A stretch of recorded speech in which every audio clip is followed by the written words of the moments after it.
back from another episode of NFA Talk. I'm Jordan Vandenhoff, and I'm here tonight with Sheldon Clare, our president of the National Firearms Association. Hey, Sheldon, how's it going? Spectacular, Jordan. I had a nice day out at a farm, looking at some new dogs and trying to watch for wolves and going through the snow. It's pretty deep up here, and it's great fun. How are you doing? Good. I had a fun day watching Parliament.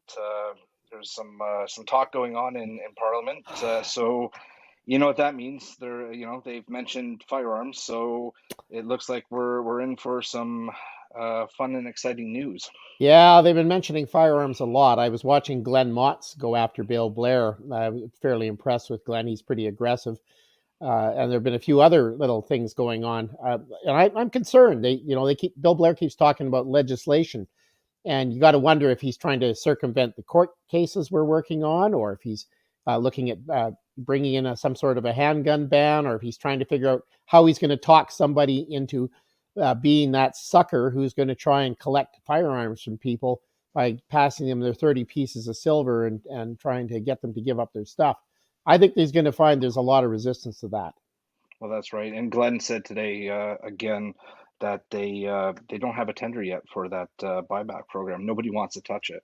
Well, why would they? I mean, you've got thousands, potentially hundreds of thousands of firearms owners who are absolutely not up for giving up their lawfully obtained property on the pretense of that they're somehow killers in waiting or some nonsense like that. Just because these guys have suddenly decided these things are not suitable for you to own. Well, I don't think so. I don't think that's okay. I've already been through a few of these. I was around for Alan Rock's games. I was around for Kim Campbell's nonsense when she went around grabbing hundreds of different types of guns, some of them which were prohibited with grandfathering, and some which were just plain prohibited, and you couldn't keep them, prohibited without grandfathering. And there was no compensation paid for any of those confiscations either, right? You just had to bring it in, and that was that. And none of this is okay. I really hope we're not going to go down that road.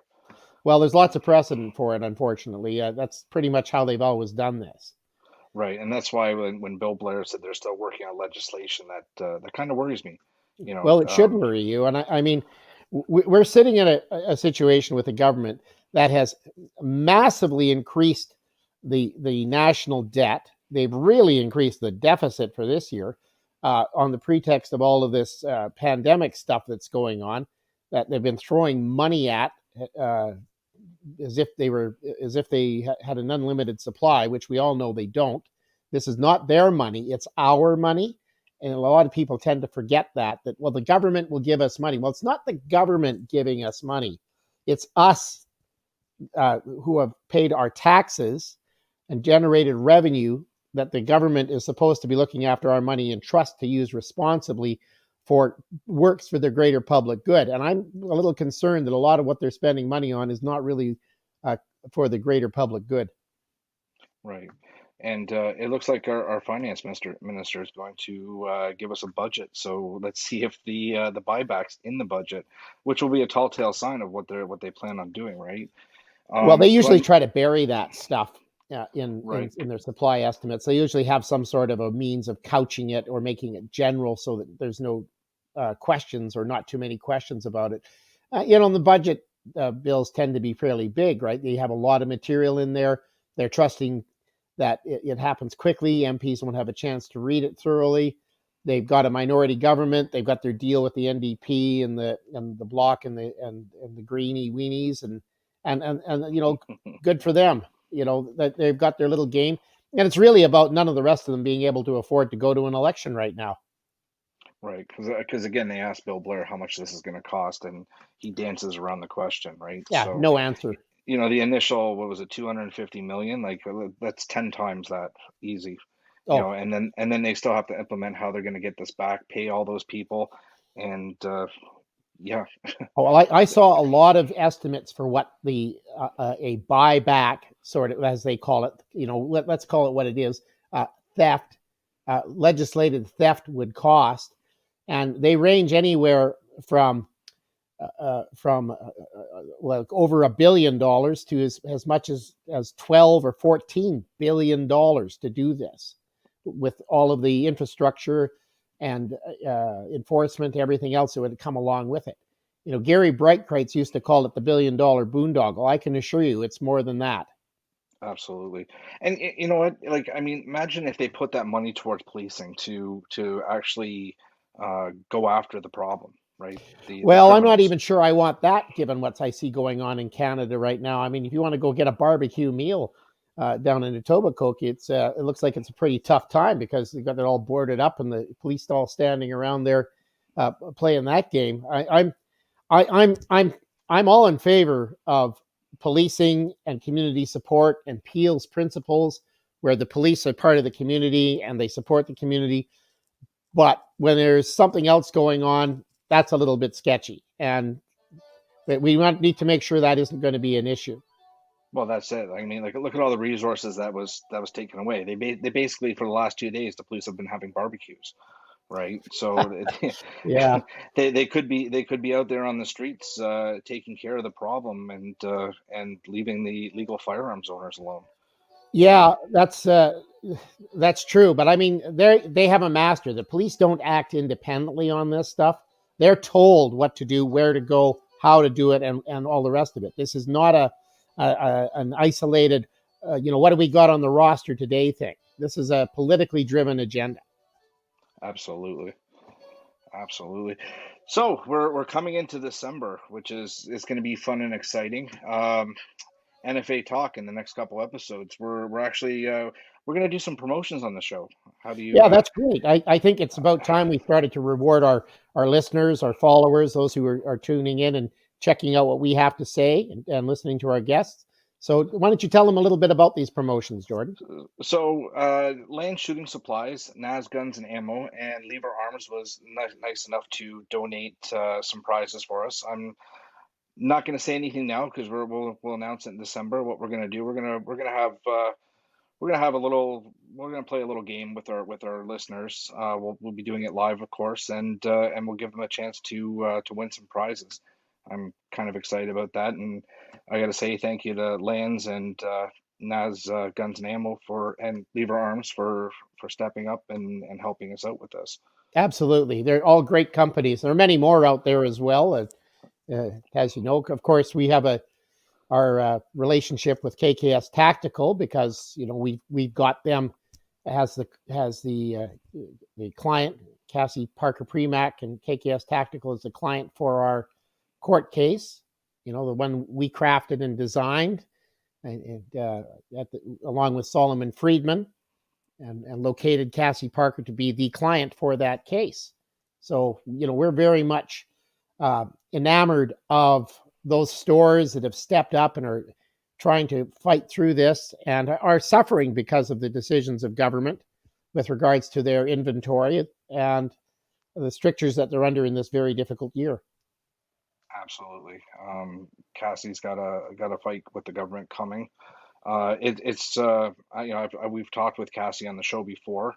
Yes, It's we said that we're fully funding this court case, which is and she was very happy and thankful for that. So that's great. well, that's the thing is when we went looking for that ideal client, because you don't want to be the gun lobby having a court case, because the judge isn't going to look at the gun lobby and go, oh, yeah, you're a sympathetic client. They want to see a person, and we found a person, a compelling client and a compelling case, and put that together with a very, very strong firearms lawyer. And we think we've got the best arrangement there to guarantee the best success. We haven't gone with a broad approach. We've gone with a very narrow focus, and we think our focus and our plan is the one that lends itself best to being successful in overturning the order in council. Right. And the NFA is stepping in and intervening as well, right? Yeah, we've also filed to intervene so that we also have status in the court as a standalone party. But of course, we are the originators of the Parker versus Canada case. That's our case. We were the first ones to file that case. Solomon Friedman filed in advance. the timing and everything. I was fully part of all of that discussion because we are the ones who set all of this up. This is our thing. And Right. I mean, I've heard people on the net saying, well, the NFA isn't doing anything. They're not, all they're doing is intervening in somebody else's case. Well, hang on a second here. We crafted that case, right? That's our thing. We have been doing case work, firearms law for decades. We're not rookies at this. When we have a pretty good understanding of what it takes to win, and that's what we're in for. We're not here to play around selling T-shirts or anything like that. This is about standing up and winning for the firearms community. Well, and that's the thing. Like we don't have to sell T-shirts. There's a lot of people out there that know, and the donations have been rolling in. Oh, You know, we've done very well on donations. we have done very well, and you know, like we said, we're fully funding it. So you know, all the money is going towards the court case. Yeah, we've done very well with the donations to support this matter and our lobbying efforts. We put everything in a big pot to do that. We are quite confident that we could well withstand this case, any necessary appeals based on the war chest we've now built up. And thank you out there, all of those people who've stepped up and sent in a donation for support. There's always more needed. We've got lots of things on the go, but we're feeling pretty confident that we've got this. And there've been other groups that have also stepped up to volunteer to help support this case, and I appreciate that. As does Cassie and Solomon Friedman. That's all very much appreciated, and it makes it a good, strong effort that I think will guarantee the best chance of success. And don't forget about the clubs. The clubs have stepped up too. We've Oh, got quite a few. absolutely. Yeah. We've got quite a few donations from them. So that's great to see that the executive of these clubs are stepping in and saying, hey, like, you know, we want to keep our sport, we want to keep our club running, and they're putting their faith in us, which is really great to see too. Yeah, well, that's absolutely true. We've had several large donations come in from clubs, and we very much appreciate that. It certainly is very important.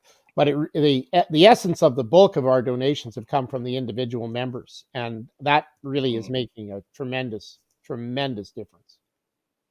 Right. So unfortunately, we normally around this time of the year we talk about the big freaking gun giveaway, but this year the big freaking gun giveaway is banned. It's prohibited. OIC'd. So Yeah, well, you know, we had to switch that up. Our last prize is busy sitting in stasis, and it's hopefully we get this all sorted out and we can get back at it and get people out there enjoying what they like to do, and the ownership and rights of property that are highly, highly important. One of the things I like to say to people is, firearms ownership is a property rights issue. If you don't believe in private property, you're probably a socialist. And if you do, you're not a socialist. And that's really a key dividing line about the times we're facing now. When you hear comments being made like in decades to come, nobody will own property, but everybody will be happy. Well, I'm sorry. That isn't how it rolls. absolutely. Property rights are important, and people do want to keep their property. And they're not going to accept the 30 pieces of silver that Bill Blair thinks he's going to trot out to bribe people to give up their firearms. Absolutely. It's simply not going to happen. So instead of the big gun this year, we decided to do two separate things. We're going to do them half a year and half a year.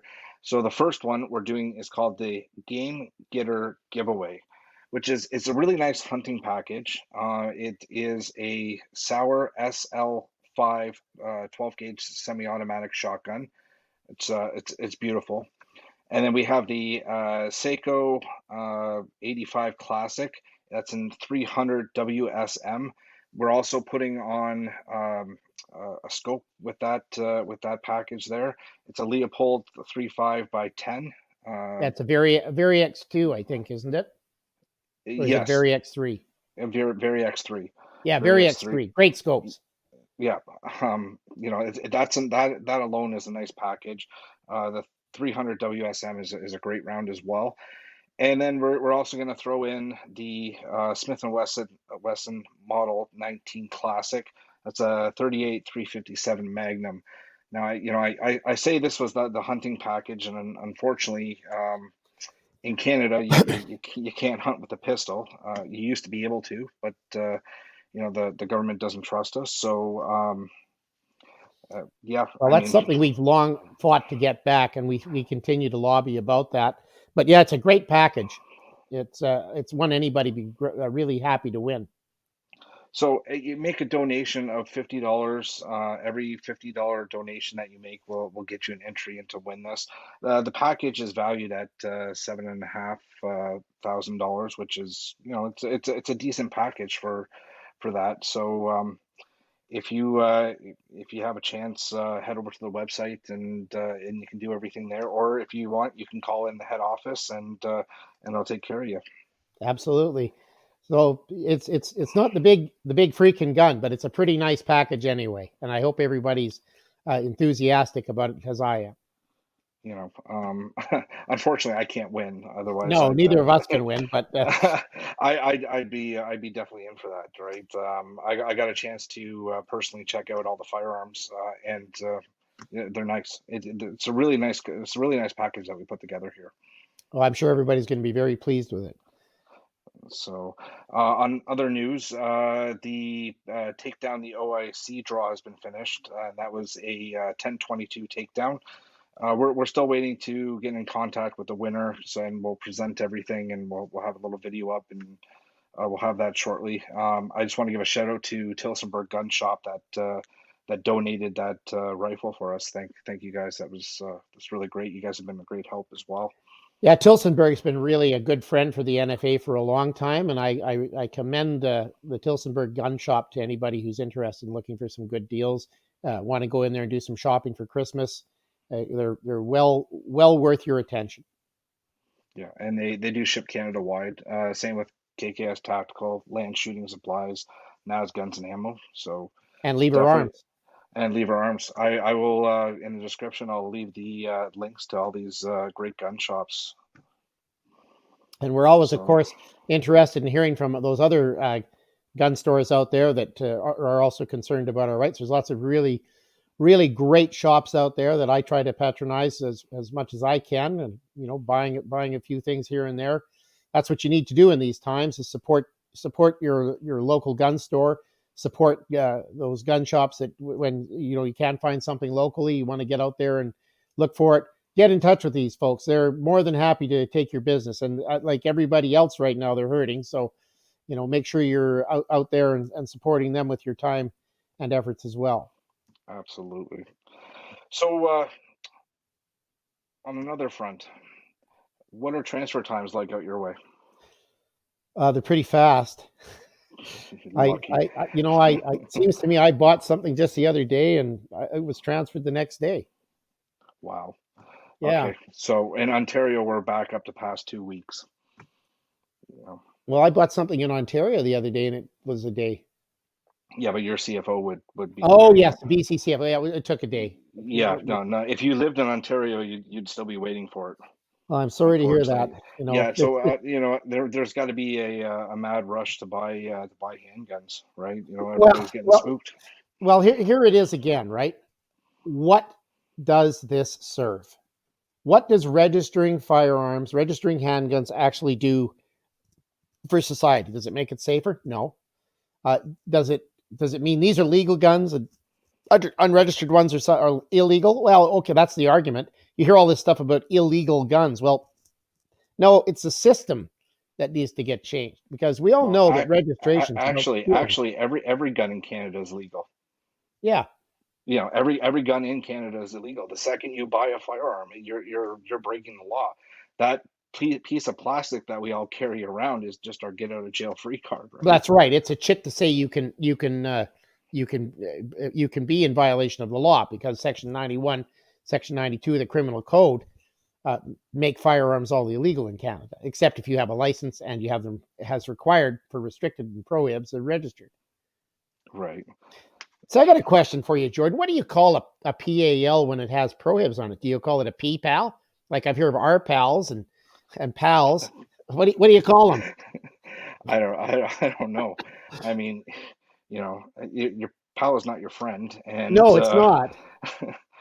prohibited status or not. Like, I mean, like it's funny too because like I'm at the range and somebody comes over to me and they says, "Hey, look at this. I've got a 12.6 or I've got a 12.3." An older gentleman came out to me and said, "I have a 12.2, right?" And that's Nice. fully automatic. And I says, Yep. that's nice. So obviously in order to keep that class, you definitely have to have something in that class in your Yeah. possession. Yeah, you And I do. says, If you ever get rid of it, you're done. exactly. And I said to the gentleman nicely, I said, how does it feel having that sitting in your safe that you can't use and has no value? He kind of looked at me and I said, who's going to buy this from you? I mean, nobody else around here has a 12.2, so who's going to buy this from you? They've just devalued your property. Oh, I went through all of that with my various firearms over the years. I once thought that maybe some of these fine things that I purchased when I was growing up would be something I could sell later on or pass on to heirs. And oh no, that's not how it is. It's not worth anything anymore. I was helping with an estate, and it was painful because there's some very nice pieces that were in this estate, which normally in some parts of the world were worth tens of thousands of dollars, and you can't get $1,000 or $2,000 for some of these items because they're in prohibited status, and basically the last person to to have them is going to be holding a bag of something they have to right. hand over to the government or donate to the museum at best, and maybe get a tax receipt for, and that's it. It is a shame. It's a criminal thing, is what it is. The other thing I get mad about is the stupid magazine capacity rules. You know, standard capacity magazines were designed to work in firearms. They've been a thing in Canada and the world for over 100 years, and yet when Kim Campbell decided to take her run at us and limit magazine capacity, a lot of people said, "Oh, this is great because it's always the sixth or the 11th cartridge that it causes the problem." It's just dumb, and I think that it's time that people put pressure on their elected representatives to get rid of these silly, ridiculous, and completely irrelevant and unnecessary magazine capacity limits that are foisted upon us by regulation. See, I've always wondered what was going through when they were making this legislation. What was going through their head? Like, okay, so the threshold is if it's a black gun, it's semi-automatic, it's got a pistol grip, it's got a flash hider, and now it has a 30-round magazine. That's going to make the person evil. Well, No, Kim it's Campbell, Kim Campbell, as part of her regulations for Bill C-17 back in the early '90s, had a points system that she developed, which I am convinced they still have some sort of semblance of it that they use. And they gave you points for a flash eliminator. They gave you points for a bayonet standard or bayonet lug. They gave you points for a pistol grip. They gave you points for a detachable magazine. And the more points you had, the more likely this firearm would be to be restricted or prohibited. And that's how it worked. And then they went around and cut pictures out of the Guns and Ammo magazine, I think from the 1989 or 1990 issue. And anything that looked scary ended up being prohibited. That's how they did this. It's really that dumb. right. Because like as I was saying, like I mean, you know, it's a tool. We use for hunting. Yep. We use it for sport shooting. For competitive, there's three gun, there's IPSC, there's many different variations of shooting disciplines that we do. Whether it's five or six or seven, it's not going to change the person. No, You it, can't. it's You a it's a person's decision to do something bad.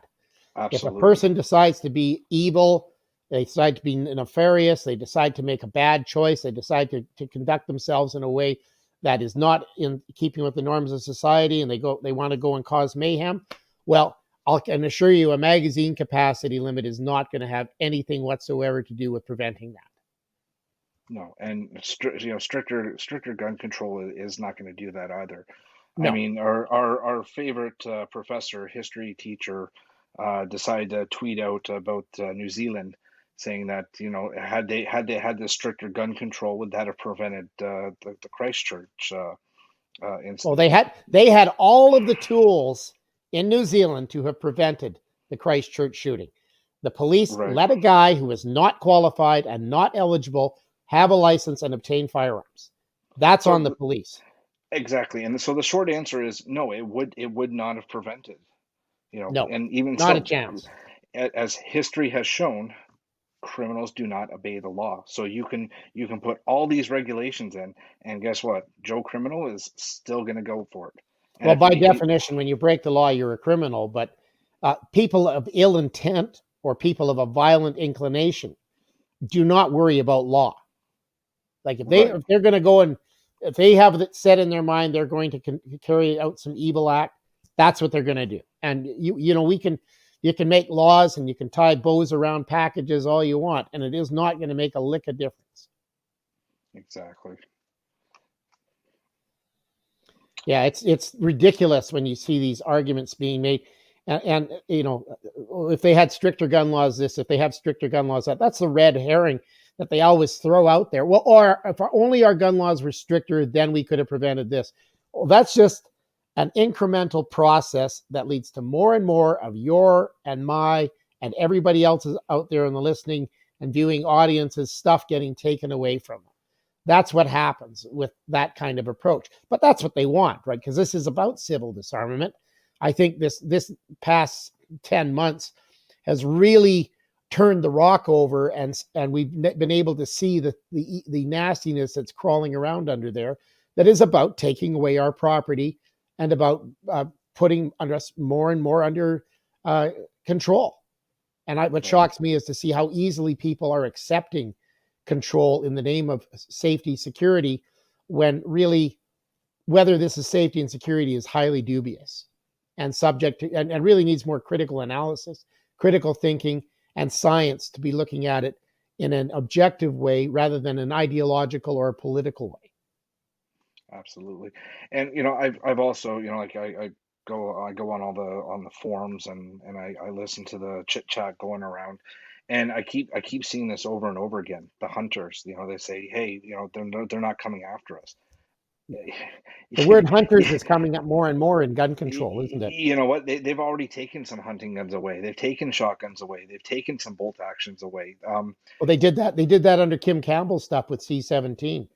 There was a Exactly. single shot bolt action rifles got prohibited. If you're saying you're a hunter and they're not going to touch you, you're gravely mistaken. Like, they are coming for everything. They're absolutely dreaming. There's some very expensive safari rifles that have been prohibited by this particular order in council, and it includes all the different calibers for that same model. So if you've got one, you think, well, okay, mine's okay because it's not this caliber. But if that model got prohibited, it doesn't matter what the caliber is. And that's where the government plays with that fancy word, variant. Variant, yep. Yeah, And variants. So, and variant. Everybody's got to wake up and understand what's going on. And it's all very nice that you think that this doesn't bother you when you're out doing your activity, and you don't care about somebody else and their property and their activity. But I can assure you that this is an incremental circumstance, and your stuff will be on a list at some point if it isn't already or hasn't been already. Right, and that's where all the shooting disciplines, we all have to stick together on this. Like, if you're not into sport shooting, you're not into the IPSC or the 3-gun, that's fine. Give them support. They're going to do the same for you when it comes time for the hunting, right? Yeah, the same with collectors or reenactors or anybody who's engaged in all Absolutely. kinds of, or people who just have guns because they like them. Because the That's best it. reason to own a gun is because you want one. Well, that's just it, right? So, I mean, we have to unite. We have to stick together on this. No matter what discipline you're shooting, stick Yeah, together. yeah. Or why you own your firearm. Don't sit there and say, well, I'm okay with this, but I'm not okay with that.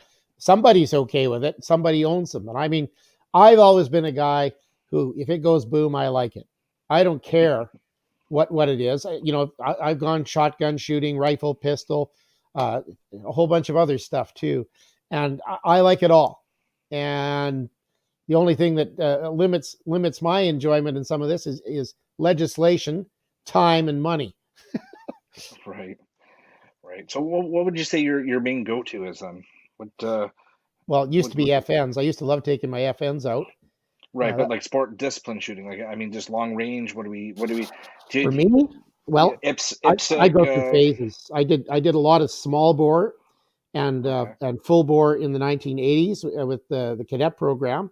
I did a lot of that.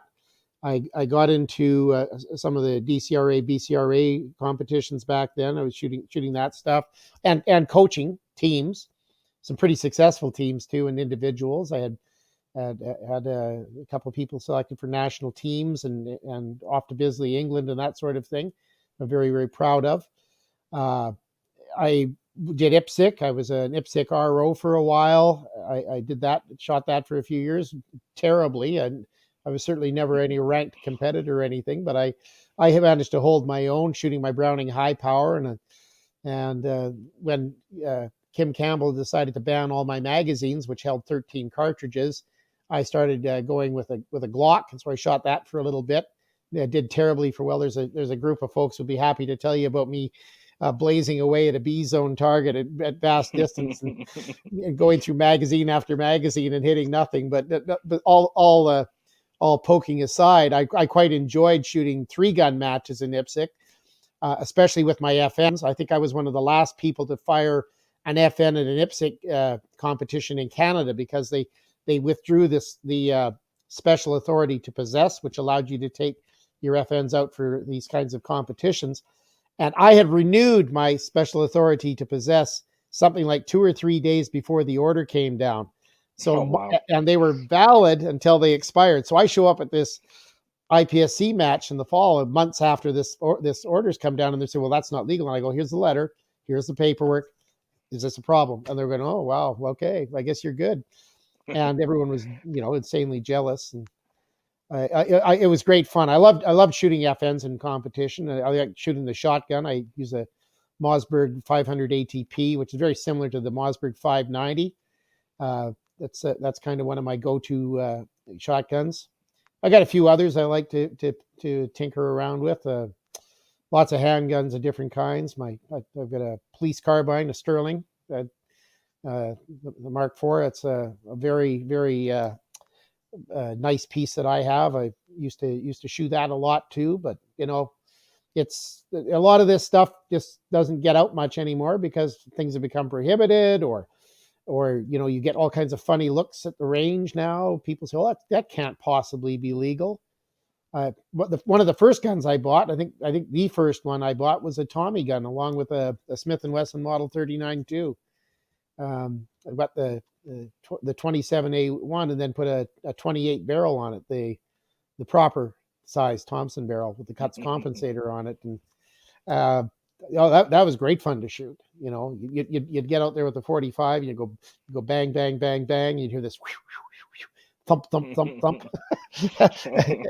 It'd go a good long ways, but they're great fun. And yeah, lots of handguns. I picked up a SIG a while ago. I've been working with that. Um, just trying to keep busy. And of course, all my hunting stuff. I hunt as well. I used to do a ton of duck and goose hunting years ago. I had a friend who had a fantastic dog, and it was more about watching the dog work than anything else. I'll tell you, it was amazing to see how a good lab can get out there and find and retrieve ducks and geese. I've learned an awful lot watching that dog as part of our hunting party. I'd work that with my Remington 870, and it's just a great opportunity. I also sometimes use my dad's old Ithaca Model 37, Oh, there you go. which I think was his dad's, my grandfather's shotgun, and they're quite an interesting old piece, those old Ithacas, and I think mine needs a little bit of work. I got to do some work with the extractor on it, but it's a very very capable old shotgun. It still handles anything you want to put through it quite well. That's been Even passed down through generations. Yeah, well, that's what the thing is with firearms, right? And you understand that too, Jordan. They're heirlooms that if they could only talk and relate the stories of all the good times, the competitions won and lost, and the hunting trips enjoyed, the miserable weather that they've had to suffer in with their owner, and the Right. the easy misses at an IPSC competition and all of that. There's all sorts of things that these could tell, and they're a piece of history. And I like to think I feel that history whenever I handle one of these old firearms. And I like the military stuff too, right? The old 303s and old Enfield pistols and Webleys and all that. Yeah. I got tons of stuff that I Yeah, like. myself, I go through phases. I'll do a Hmm. little bit of pistol. I'll do a little bit of pistol, and then I'll move on to long range. I really like the 6.5 Creedmoor round. I shoot that Okay. out of a Remington 700 PCR. I haven't Um, used the 6.5 Creedmoor. What do you like about it? for me, it's accurate. Yeah. Oh yeah. Yeah, I mean, it's all the rifle, it's all the round. It's definitely not me, but my grouping's tight. Like, you're not fooling anybody. You don't need to be modest, Jordan. I've seen you shoot, and I know that it is you. Right, And good. I had one fellow say to me, he said, it's 80% equipment and 20% shooter, and that's probably not wrong. right. And then I'll go through the stages. Like lately, I've been doing a lot of trap and skeet shooting. Oh, good for you. Yeah, up here in Ontario at the Hamilton Gun Club, they've got a great facility, great fields, always maintained. It's been a lot of fun. I've been going out there with one of our field officers, and we've been shooting up a lot of trap and skeet. Um, got in the sporting clays this year. That's a little different.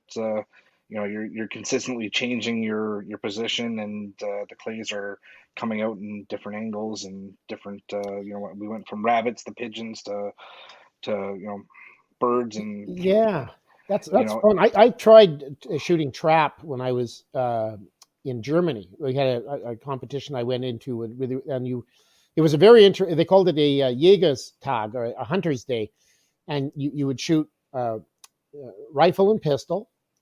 And I actually won a medal in the rifle competition. I borrowed a fellow's rifle, and I got a little shiny from it, which was kind of fun. They were like, "Oh yeah, you're from Canada. Yeah, here, just use this," and it's sighted in kind of, and away you go. And I kind of gamed it a little bit, but I managed to do quite well. And then I got to try skeet and trap on as competition, and I hadn't really done a lot of that before, and I really quite enjoyed it. It's like well, challenging the upper and lower house I'll I'll stuff. I'll tell you, like the first time I stepped on a skeet field, and I came like I've trapped for many years, but I finally get onto the skeet field and I say, how hard could this be? It's just the birds. You got a high house, you got a low house. How hard could this be? And so we get out there and we shoot, and we're done the round, and we kept track of what it was, and they say, Jordan, you got eight. And I went, yeah, okay, come on. I'm like, really? And they said, no, you got eight. And I went, okay. So it's a little bit more challenging, and that's why I've been doing a lot of skeet lately. I find it was challenging, and then I'm still, I'm only about a year into skeet, and I'm still challenged by it, which is The, which is what I like, right? that's good. The thing I've always been cognizant of as a rifle shooter, because I'm primarily a rifle guy. I always go back to the rifle when I start losing it. Uh, is when you shoot shotgun, the technique on the trigger is quite a bit different than when you shoot a rifle or a handgun, because you tend to be slapping the trigger more for a shotgun, and it's absolutely the worst thing you can do to a rifle shooter, because Right. you really have to completely uh, reprogram for rifle shooting after you've been shooting shotgun for a while. Oh, it's the same with pistol too, right? Oh It's yeah, it's you know, yeah. No, I find like with the shotgun, you just pull the trigger, just yeah, pull, you yeah. know. And I mean, you and I did that little scenario at TACOM last year, and I was very Yes, impressed with that your that was a pistols. lot of fun. Yeah, That I'm was that. very impressed with your pistol skills there. But it was quite interesting to be handed a pistol that I wasn't particularly familiar with, and be put into a scenario right away and having to engage multiple targets from multiple directions and make decisions very quickly. It was a good a Right. So, good so they basically gave us it was a M&P it was an M&P 9, yeah. and it had the CO2 cartridge, so it gave you the recoil effect when you pulled the trigger, so it felt as real as it could be. And then it was an active shooter scenario, and they had three screens, and you were basically, it was not 360, but you were basically, your sides It were was both sides. 270. Yeah, yeah, and then like the accuracy, like you, before you started the scenario, you had to shoot, and it would line your, it would recalibrate the fake firearm, and it was supposed to be like, this is the real deal, Yeah, right? it was a Virtua simulator, I think is what it was. And the Yeah, firearms were real. They were just rigged for that environment. They right, had a kit. right. They had a kit they put in them or something. And I remember the guy saying to us, he says, "Well, you don't have a duty rig on. You're not wearing magazines or anything." So he says, "I'm giving you Hollywood ammo." and Right. and we went in And there, and it was, you shoot left, I shoot right, and and the really cool away we thing went. was, they had a gentleman over in the corner, and he was actually changing the scenario as we went through it. Like Yes, he was. he was trying to mess us up. Like the guy comes out of the counter, and we're communicating, and then he throws another guy off to my far left, That was trying to get me beautiful. there, you You know. really performed so well in that, and I got to give you all the kudos, Jordan. I'd go into a house clearing situation any day with you. I probably need to spend a little more time on the range myself, but no, Right. you got that impossible shot at that guy like it was nothing. I heard the guy gasp behind us. Nobody Right gets there. that guy, I think he said. There was a little bit of whispers, right? Yeah.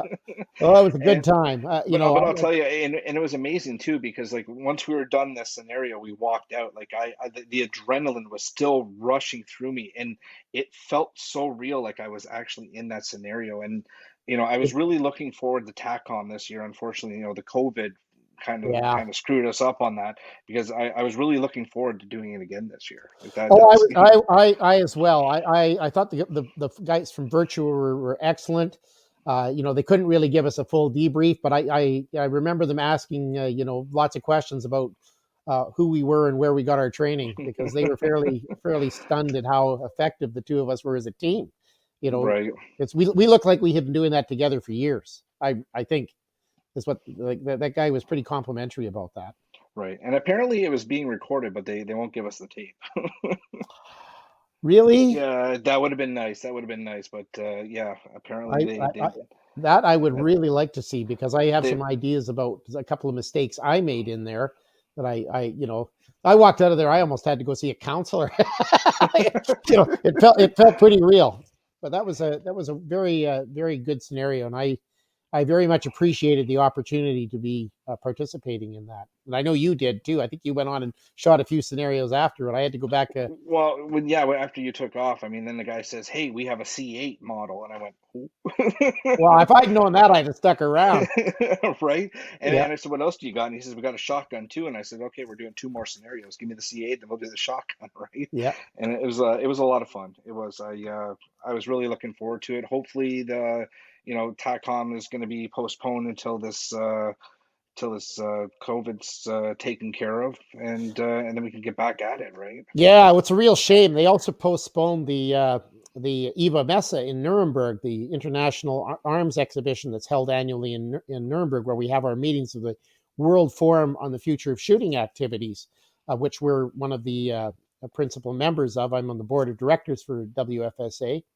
Has his one of the other Canadian gun organization fellows, Tony Bernardo. The two of us are both on there, and I'm saddened because we meet and we exchange a lot of information. I think we've got the European Secretary coming on our program in the next week or two. Mauro Silvas, he's going to tell us about the pending lead issue in Europe and what's happening with wetlands out that Yes, way. that's right. We're just working on lining up our schedules, and yeah, Yeah, I'm really looking forward to that talk. yeah.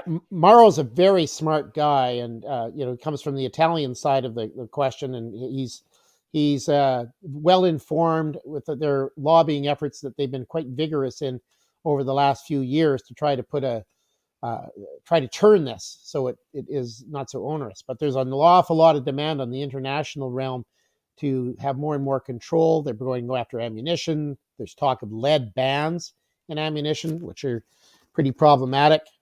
Solid lead's not an issue. It's powder or gaseous forms that are more an issue. And most lead in the environment, frankly, comes from the decades of burning leaded gasoline, because that leaded material from leaded gasoline is still in the environment. And that's really where a lot of this lead poisoning stuff comes from, that people, they claim it's hunters and so on. Well, that's nonsense, really. Right. But we'll hear more about that tomorrow. And it's good that we're talking about it, because I don't think a lot of our members know that we participate in this sort of thing, right? Oh, WFSA, yeah, World Forum on the Future Shooting Activities. Well, we've done lots of things. I mean, I was very involved with the rejigging of the Explosives Act, and I was personally credited with making sure that hand loaders and people who stored ammunition could store considerably more than the intent of the explosives branch was going to be before we got involved. We made a big difference. And I know the other participants in there recognize that NFA played a significant role in making sure that we really could maintain and address this issue. I mean, we made a very strong case for an interpretation of the Explosives Act as it was, and how much ammunition, how much powder, how many primers, and so on you could store in a dwelling house. And that the explosive branch thought it meant something, and we thought it meant something completely different. So we had quite a series of significant meetings, and we actually brought some of their examiners into people's homes to show them exactly how much ammo a typical person who is a firearms enthusiast might be storing, how they stored it. Like black powder frequently gets stored in freezers. If the last place to burn up in a house is often the contents of your freezer, because it's an insulated metal box. So that's not a bad place to store your black powder, right? And these guys were blown away at the creative solutions that Canadian firearms owners had come up with in order to maximize their ability to store and make use of smokeless and black powder. Absolutely. And I mean, well, that's pretty much for another show. I think we've gone over quite a bit. We got our promotions, we got the current news. I think we're let's leave it at here for now. That sounds great, Jordan. It's always a pleasure talking with you, and I really enjoy our efforts. And thanks everyone out there for listening in and tuning in and listening and seeing what we're doing. And we'll catch you next time. Stay tuned. Thanks for listening to this episode of NFA Talk. Like and follow the NFA on social media and sign up to become a member.